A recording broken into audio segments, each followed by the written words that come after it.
Hello guys, so we are back with this amazing series. इस series में हम standard book के questions लेते हैं एंड उन्हें डिस्कस करते हैं। ये question probable JEE advance questions हो सकते हैं। चैनल पे और भी इस तरह के amazing content advance related add किए जा रहे हैं, तो चैनल को ज़रूर सब्सक्राइब करो। तो आज का जो क्वेश्चन है ये बहुत ही इंपॉर्टेंट है फ्रॉम एडवांस परस्पेक्टिव, क्योंकि ये दो किताबों में एज इट इज़ गिवन है। क्लेडन में भी गिवन है, सोलोमन में भी गिवन है, और बहुत सारे अच्छे टीचर इसको पढ़ाते भी हैं कई सालों से, बट जेई ने अभी तक इसको नहीं पूछा है। और ये अपने सिलेबस में पूरी तरह अपने सिलेबस से रिलेटेड है। टॉटोमरिज्म और SN2 का एप्लीकेशन है। तो देखते हैं इस क्वेश्चन को। तो अपना जो क्राइटेरिया है वो तुम्हें पता है, रेलिवेंसी अपना क्राइटेरिया है। अपन फालतू सवाल, आउट ऑफ सिलेबस सवाल करा के नहीं अपन को खुश होना है, अपन को रेलेवेंट सवाल करने हैं ना। ऐसा नहीं कि डिफ़िकल्ट सवाल करके हम खुश हो जाएं। वो पूछते नहीं हैं डिफ़िकल्ट सवाल, वो सिलेबस ओरिएंटेड सवाल पूछते हैं। तो उसी पर अपन स्टिक रहेंगे। तो डिस्कस करते हैं। ये अच्छा, ये क्वेश्चन मैंने बनाया, कॉन्सेप्ट बुक में है ना, क्वेश्चन नहीं है बुक में, क्वेश्चन मैंने बनाया बस। तो तुम्हें एक साइक्लोहेक्सेनॉन गिवन है, अल्फ़ा मिथाइल साइक्लोहेक्सेनॉन बोल सकते हो इसको। थोड़ा IUPAC बता रहा हूँ तुम्हें। 2 मिथाइल साइक्लोहेक्सेनॉन बोल सकते हो या अल्फ़ा मिथाइल साइक्लोहेक्सेनॉन बोल सकते हो। इतना IUPAC आना चाहिए। एक बार IUPAC का क्वेश्चन आया था, गामा मिथाइल साइक्लोहेक्सेनॉन क्या होगा, तो इतना तो आना चाहिए अपन को, है ना। तो इसका रिएक्शन अपन दो कंडीशन में करा रहे हैं। एक बार मैं बेस ले रहा हूँ NaH या NaOH या NaOET। ये थोड़े वीकर बेस है। प्रोटिक सॉल्वेंट में कराते हैं अपन ये रिएक्शंस लाइक वाटर। तो जो कंपाउंड बनेगा, ये बेस है, बेस क्या करेगा, अल्फा हाइड्रोजन लेगा। दो पॉसिबल चॉइस अल्फा हाइड्रोजन की, कौन सा लेगा वो तुम्हें डिसाइड करना है। फिर CH3I से जो एनायन बनेगा वो CH3I पर अटैक करेगा, ऐसा ही कुछ होगा। तो ए अपन को प्रोडक्ट बताना है क्या बनेगा। और सिमिलरली एक बार मैं बेस ले रहा हूँ LDA। तो LDA तुम्हें पता है क्या होता है, लिथियम डाइआइसोप्रोपाइल अमाइड। जो अमीन से बेस बनते हैं उनको भी अमाइड ही बोलते हैं, तो कंफ्यूज मत होना कि कौन सा अमाइड आ गया ये। तो अमीन के जो बेसिस होते हैं उसको भी अमाइड ही बोलते हैं। तो दिस इज LDA, लिथियम पर दो लिथियम के साथ डाइआइसोप्रोपाइल अमाइड है, तो ये LDA है। तो LDA के साथ रिएक्शन कराया, फिर उसका रिएक्शन अपन करा रहे हैं बाद में CH3I के साथ। तो इस केस में जो प्रोडक्ट बन रहा है वो B बन रहा है। तो A और B क्या प्रोडक्ट हैं, उनके बीच में क्या रिलेशन है, ये तुम्हें बताना है। तो वीडियो को पॉज करें एंड इस क्वेश्चन को ट्राई करें। ऑलरेडी मैं हिंट दे चुका हूँ कि बेस क्या करेगा एंड CH3I का फिर क्या होगा।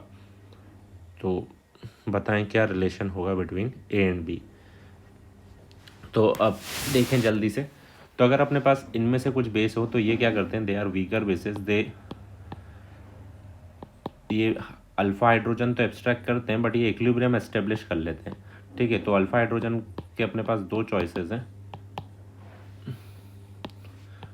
दो अल्फ़ा हाइड्रोजन के अपने पास चॉइसेस हैं, या तो ये वाला अल्फ़ा हाइड्रोजन जाए, ये वाला इनोलेट बन जाए, और या तो ये वाला अल्फ़ा हाइड्रोजन जाए एंड इधर से इनोलेट बन जाए।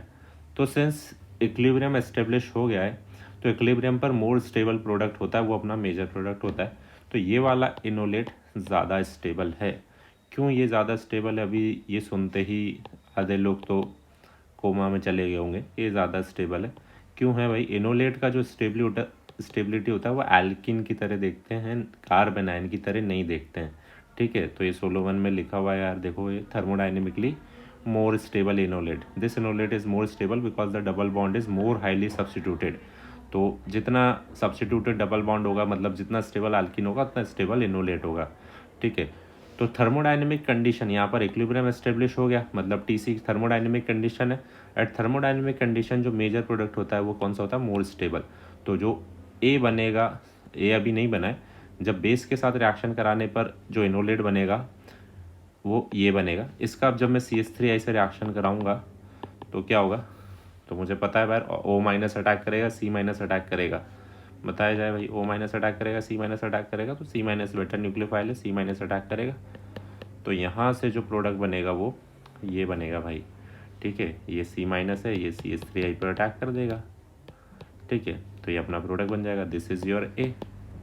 ठीक है, वाइल अब अपना B है, जो अब B में अपन सेम रिएक्शन करा रहे हैं, बट अब की बार जो है अपन ने बेस चेंज कर दिया। बेस अब की बार अपना है लिथियम डाइआइसोप्रोपाइल अमाइड, जो एक बहुत ही बल्कि बेस है, बहुत ही बल्की बेस है। और सॉल्वेंट अब की बार अपन लेते हैं पोलर अप्रोटिक। तो बल्की बेस क्या करता है, ये इक्विलिब्रियम नहीं एस्टेब्लिश करने देता है ना, ये स्ट्रॉन्ग बेस भी और बल्की भी है, तो ये इक्विलिब्रियम नहीं एस्टेब्लिश करने देता, ये रिएक्शन को अंडर काइनेटिक कंट्रोल रखता है भाई।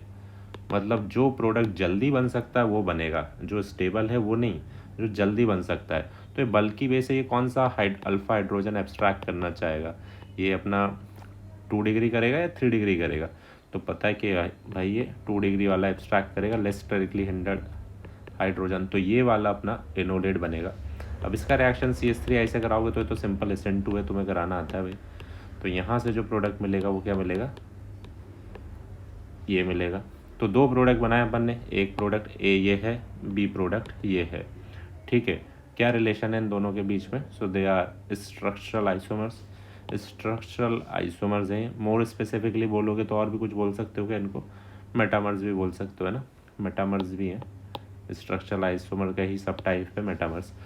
तो आइडेंटिकल नहीं है, डाइस्ट्रोमर तो हो ही नहीं सकते, स्ट्रक्चरल आइसोमर बोल दिया, डाइस्ट्रोमर्स तो स्टीरियो आइसोमर्स होते हैं, तो दे आर स्ट्रक्चरल आइसोमर्स। तो देख सकते हो यार, ये इसका थ्योरी लिखा हुआ है, the thermodynamic enolate is that which is most stable among the possible enolate. Enolate stability is evaluated in the same way as for alkenes, alkenes की तरह देखते हैं। तो थर्मोडाइनमिक TC इनोलेट कब बनता है, where deprotonation protonation equilibrium allow interconversion among the possible enolate. तो ऐसा कब होता है, जब अपन वीकर बेसिस लेते हैं, ये लिखा हुआ है, इसको सब पढ़ लेना। काइनेटिक इनोलेट कब बनेगा, तो कैसे बनता है, least sterically hindered alpha hydrogen हटाना है, कब बनता है, अंडर जब रिएक्शन काइनेटिक कंट्रोल में होती है, तो जहाँ पर इक्विलिब्रियम नहीं एस्टेब्लिश होता है, ठीक है। तो ये कब बनता है, very strong and sterically hindered base ले लो तब। तो ये बनाया हुआ इसने KC इनोलेट, ये TC इनोलेट, तो दोनों में अलग अलग इनोलेट बनेंगे और प्रोडक्ट भी अलग अलग हो जाएगा। तो ये तो आज का अपना क्वेश्चन हो गया। आई होप तुम्हें समझ में आया होगा, क्वेश्चन बहुत इंपॉर्टेंट है यार ये वाला, है ना। तो अच्छे से अपने कॉपी में नोट कर लेना। कुछ बोनस कॉन्सेप्ट भी मैं तुम्हें बता रहा हूँ साथ में टॉटोमरिज्म के रिलेटेड, जो शायद तुम्हें ना पता हो। जैसे अपने पास एक ये कार्बोनिल कंपाउंड है जिसकी अल्फ़ा पोजीशन पर कायरल सेंटर है ना। मैंने प्योर कार्बोनिल कंपाउंड लिया ये 100% D, ठीक है। ये मिथाइल मैंने वेज पर लगा रखा है। जैसे ही मैं इसको एक्वस मीडियम में डालूंगा, H3O+ में, डाइल्यूट एसिड में या डाइल्यूट बेस में, तो ये रेसमाइज हो जाएगा, इट विल रेसमाइज। तो ऑप्टिकल एक्टिविटी लूज कर देगा। ये अपन ने 100% D लिया था, बाद में ये रेसमाइज हो जाएगा, 50% D 50% L में कन्वर्ट हो जाएगा। ऐसा क्यों होता है, क्योंकि तुम्हें पता है यार, ये एसिडिक मीडियम हो या बेसिक मीडियम हो, ये टॉटोमराइज होता है ना। तो ये इनॉल बनाएगा, और जैसे ही इनॉल से अब ये वापस से अपने कीटो फॉर्म में जाएगा, वापस से ये अपने कीटो फॉर्म में जाएगा, तो क्या होगा भाई, इनॉल से कीटो फॉर्म में गया तो जो H+ अब जुड़ेगा, सॉरी इसको इनॉल अपन ऐसे बनाए, अब ये जो H+ जुड़ेगा वो वेज पर भी आ सकता है। इस वाले कार्बन को देखो, ये तो अब इनॉल बनाने पे तो ये प्लेनर हो गया। अब तुम इसमें H+ जोड़ोगे, वापस से हाइड्रोजन जोड़ोगे ना, तो वो हाइड्रोजन आके वेज पर भी जुड़ सकता है, डैश पर भी जुड़ सकता है। तो दोनों प्रोडक्ट मिलेंगे, ये हाइड्रोजन वेज पर भी आ सकता है, मिथाइल डैश पर भी जा सकता है, एंड सिमिलरली इसका उल्टा भी हो सकता है, मिथाइल वेज पर हाइड्रोजन डैश पर। तो दोनों प्रोडक्ट मिलेंगे, तो ये रेसमाइज हो जाता है। ये बात भी अपन को पता होनी चाहिए। एक और बात है कि जब अपन नॉन कॉन्जुगेटेड कीटोन लेते हैं, बीटा गामा अनसैचुरेटेड कीटोन लेते हैं, और उसको भी मैं डाइल्यूट एसिड या डाइल्यूट बेस में डालता हूँ, तो वो more stable alpha beta ketone में कन्वर्ट हो जाता है। तो ये कैसे होता होगा, इसका एक्सप्लेनेशन तुम्हें खुद ढूंढना है और मुझे बताना है। हिंट दे रहा हूँ, टॉटोमराइज होके ही होता है ऐसा भी, ठीक है। तो ट्राई करें और दोनों पॉइंट्स को नोट कर लें, ये भी इम्पॉर्टेंट है। Thank you. कमेंट में बताना आज का क्वेश्चन कैसा लगा, और ये जो कॉन्सेप्ट थे ये तुम्हें पता थे क्या पहले से।